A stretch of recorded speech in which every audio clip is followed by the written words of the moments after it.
C'est la première fois que Dr Strange porte l'œil d'Agamotto. Il joint les mains et l'artefact s'ouvre sur sa poitrine. La pierre du temps s'illumine d'une lumière verte. Toute l'ambiance de la bibliothèque change. Strange place.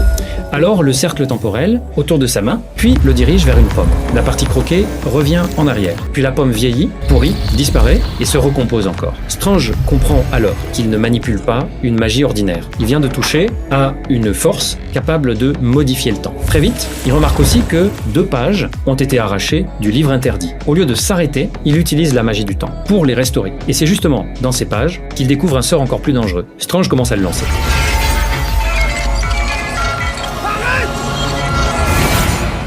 Heureusement, Wong et Mordo arrivent à temps. Wong lui explique que le temps n'est pas quelque chose qu'on peut modifier comme on veut. Une seule erreur peut créer plusieurs lignes temporelles. Pire encore, cela peut former une boucle temporelle et enfermer quelqu'un pour toujours dans un espace brisé. Strange réalise enfin à quel point ce qu'il vient de faire était dangereux. Mais ce qui choque le plus Mordo, ce n'est pas seulement son erreur, c'est que Strange n'a lu le livre qu'une seule fois et qu'il arrive déjà à utiliser une magie aussi avancée. Son talent est terrifiant. Mais justement, s'il avance trop vite et prend la mauvaise direction, les conséquences seront bien plus graves que pour n'importe qui.